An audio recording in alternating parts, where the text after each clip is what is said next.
Okay, good morning. Today our group will be talking about traditional ecological knowledge and wetland conservation. Our group members are myself, Chandler, Colin, Clay, and Ryan.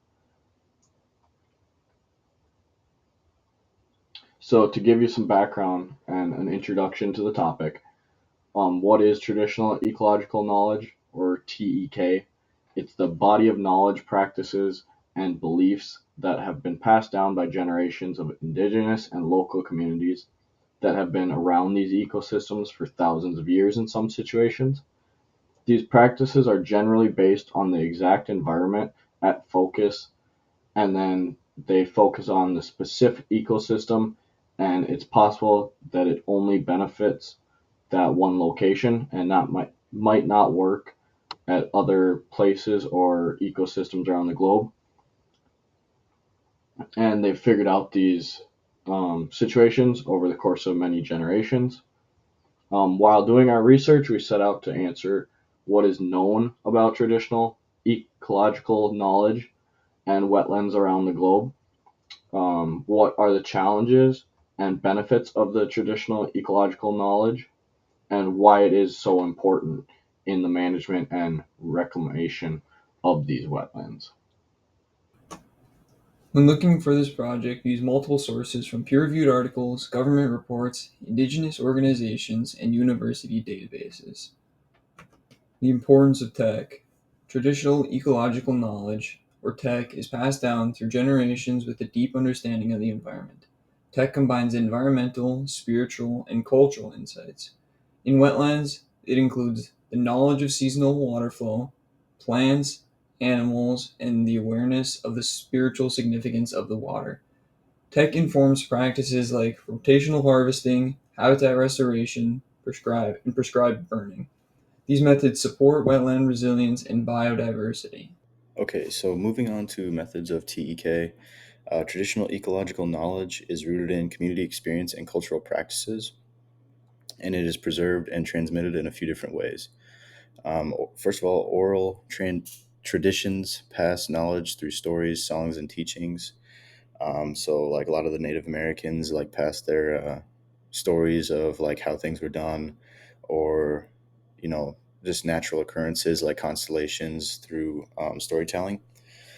Um, Hands-on experience reveals seasonal and ecological patterns. So a lot of them had to like go out and um, gather and hunt. So they kind of got a hands-on feel for how things changed throughout the seasons.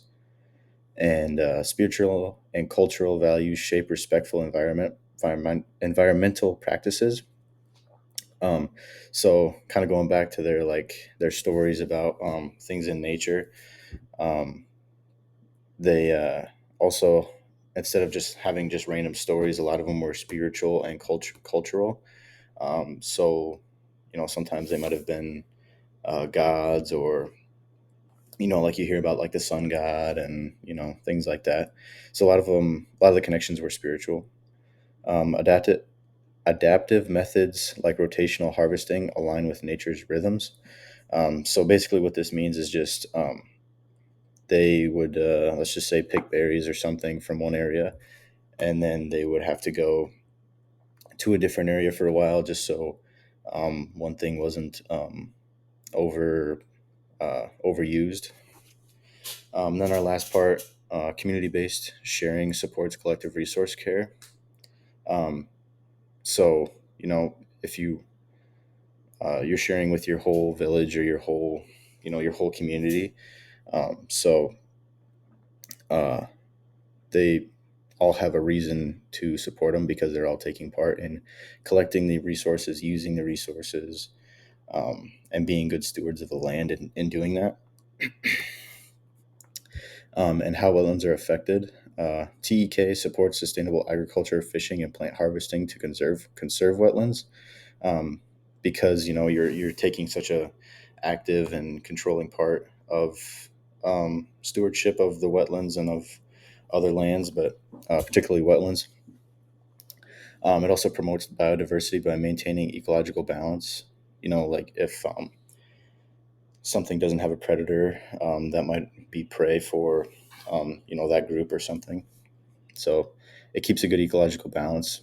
Next, it builds community resilience through sustainable resource use. So basically, this is just the community is strengthened by understanding how the resources are used and that it should be sustainable because next year or 5 years from now they might not be able to use that resource if it's all used up in one year. um, they value wetlands for their cultural and spiritual importance, kind of like I discussed in the last slide. Uh, Having such a cultural and especially spiritual importance on these natural resources, they are more respectful of them and they care for them much greater because they see them as such high figures. Um, and it encourages collaboration between TEK and modern science. So, basically, if it worked however long ago, it probably has some use for today. Like I know fire, um, a lot of fire was encouraged and started. It might not have been for supporting grasslands or things like that, but the land did adapt to that over time. Um, and as we see now, the modern science says that fire is really good for grasslands and things like that. So kind of like how they adapted together, but also kind of just they support each other too. Modern science might not say that a natural resource is a god, but it might be kind of important to think that these natural resources are important and that they should be respected um, and stewarded responsibly. It also faces challenges in ethical policy and integration, and they face challenges in ethical policy integration and equitable partnerships. Um, so basically, this means that maybe not everybody believes what is going on is right, and equitable partnerships basically is just kind of tying it back to modern science and TEK, who's really is responsible for caring for it, and whoever's responsible for caring for it is also responsible for deciding how it should be cared for. um, and there can be some struggle between modern science and TEK for how exactly the lands and the wetlands should be supported and cared for. There might be some discrepancy there. So there can be some challenges between those. This study conducted by Sochulis and colleagues in 2022 focused on Beaver Cell Valley wetlands in northeastern Poland. For centuries, local communities there managed the landscape using traditional haymaking practices. These were more than just farming techniques. They were ecologically informed systems that balanced human use with the wetland's natural rhythms. In the study, residents explained how they divided wetland areas based on vegetation and hay quality, mowing once or twice a year, and using rotational grazing helped sustain plant diversity and healthy soil conditions.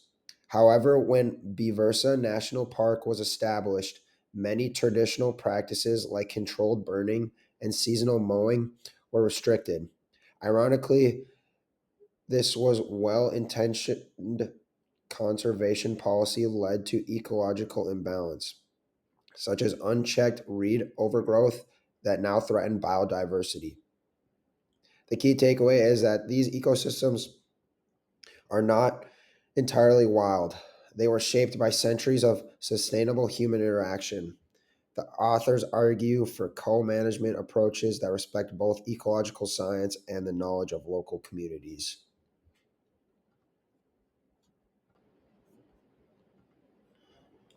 This slide sums up why traditional ecological knowledge, or TEK, is important and what some of the challenges are when trying to use it in modern conservation. First, the benefits. TEK gives us a better understanding of nature because it's based on years, sometimes centuries, of people living close with the environment.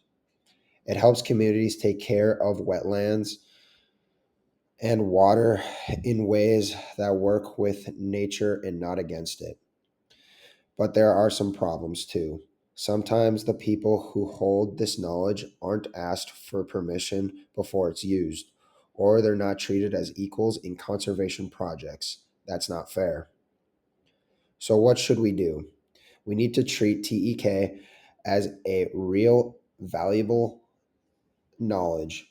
We also need to work together with Indigenous and local communities in respectful and equal ways. This isn't just a local issue, it's something that the whole world can learn from. TEK offers smart, flexible ways to deal with big environmental problems like climate change and biodiversity loss.